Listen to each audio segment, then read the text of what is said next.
ফিলিস্তিনের গাজা উপত্যকায় দখলদার ইসরায়েলি বাহিনীর বর্বরোচিত গণহত্যার প্রতিবাদে এবং নির্যাতিত ফিলিস্তিনিদের প্রতি সংহতি প্রকাশ করে বাংলাদেশ জাতীয়তাবাদী দল বিএনপির র্যালি হয়েছে।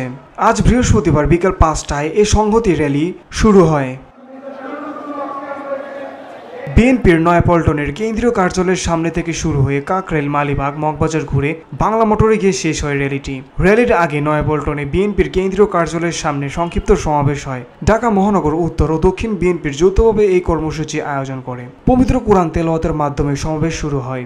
ঢাকা মহানগর দক্ষিণ বিএনপির আহ্বায়ক রফিকুল আলম মজনুর সভাপতিত্বে র্যালিপূর্বক সংক্ষিপ্ত সমাবেশে বক্তব্য দেন ঢাকা মহানগর উত্তর বিএনপির আহ্বায়ক আমিনুল হক। আমরা ইসরায়েলি বাহিনী যেভাবে এই আগ্রাসনের মাধ্যমে এই ফিলিস্তিনের অসহায় মানুষের উপরে জুলুম, নির্যাতন, নিপীড়ন চালিয়েছে, আমরা সেই বিশ্ব মানবতার কাছে আহ্বান করব, জাতিসংঘের কাছে আহ্বান করব, এই ধরনের হত্যাযজ্ঞ বন্ধ করুন। সারা পৃথিবীতে সমস্ত দেশে, সমস্ত গণতান্ত্রিক বিশ্বে, এমনকি আমেরিকাতেও ফিলিস্তিনের জনগণের পক্ষে ব্যাপকভাবে আন্দোলন হচ্ছে, কিন্তু এই গণহত্যা বন্ধের কোনো আমরা ইশারা ইঙ্গিত দেখছি না।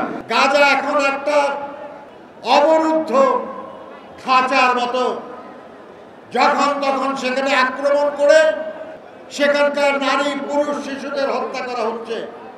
সমাবেশে অন্যান্যদের মধ্যে উপস্থিত ছিলেন বিএনপির স্থায়ী কমিটির সদস্য মির্জা আব্বাস, গয়েশ্বর চন্দ্র রায়, নজরুল ইসলাম খান, সালাউদ্দিন আহমেদ। এছাড়াও বিএনপির স্থায়ী কমিটির সদস্য Selima Rahman, vice chairman Ahmed Azam Khan, Abdul Salam Pintu, BNP চেয়ারপারসনের উপদেষ্টা আব্দুল সালাম, আবুল খায়ের ভুইয়া, যুগ্ম মহাসচিব হাবিবুন নবী খান সোহেল, আব্দুল সালাম আজাদ, শহীদুদ্দিন চৌধুরী অ্যানি, প্রচার সম্পাদক সুলতান সালাউদ্দিন টুকু, ছাত্র বিষয়ক সম্পাদক রফিকুল ইসলাম বকুল, বিএনপির জাতীয় নির্বাহী কমিটির সদস্য সাইফুল ইসলাম নীরব, ঢাকা মহানগর দক্ষিণ বিএনপির সদস্য সচিব তানভীর আহমেদ রবিন, জাতীয়তাবাদী যুবদল সভাপতি আব্দুল মোনায়েম মুন্না, সাধারণ সম্পাদক নুরুল ইসলাম নয়ন সহ বিএনপি ও এর অঙ্গ সহযোগী সংগঠনের নেতাকর্মীরা অংশ নেন। বাংলাদেশের 18 কোটি মানুষ ধর্ম, বর্ণ নির্বিশেষে, ধর্মমত নির্বিশেষে প্রত্যেকেই ফিলিস্তিনিদের পক্ষে, প্যালেস্টাইনের পক্ষে এবং ইসরায়েলের বিপক্ষে লড়াই করছে। ফিলিস্তিনি জনগণের উপর যে নির্যাতন, যে গণহত্যা, অনতি বিলম্বে হত্যাকে বন্ধ করার জন্য আমরা অনুরোধ করছি। এবং আমরা বাংলাদেশি জনগণ, আমরা এই ইসরায়েলি সমস্ত যে পণ্যগুলো বাংলাদেশে আছে, আমরা এগুলোকে বর্জন করার মাধ্যমে আমরা প্রতিবাদ করব। আজকে ফিলিস্তিনিকে নিধন করার চক্রান্ত হচ্ছে কিংবা করছে, এটা আমরা ভাবতে পারি এক কথায়। আসলে বিষয়টা কিন্তু তা নয়। ওরা ধীরে ধীরে সারা বিশ্বের মুসলমানকে একসময় নিঃশেষ করে দেওয়ার চেষ্টা করবে। বিএনপির নেতারা এই কর্মসূচিতে অংশ নিয়ে ইসরায়েলের নির্মম হামলার নিন্দা জানান এবং আন্তর্জাতিক সম্প্রদায়কে অবিলম্বে হস্তক্ষেপ করার আহ্বান জানান। ঢাকা মহানগর বিএনপির উদ্যোগে আয়োজিত এই র্যালিতে দলের স্থায়ী কমিটির সদস্য সহ জ্যেষ্ঠ নেতারা অংশ নিয়েছেন। ঢাকার পাশাপাশি দেশের অন্যান্য মহানগরেও উল্লেখিত কর্মসূচি পালন করেছে বিএনপি।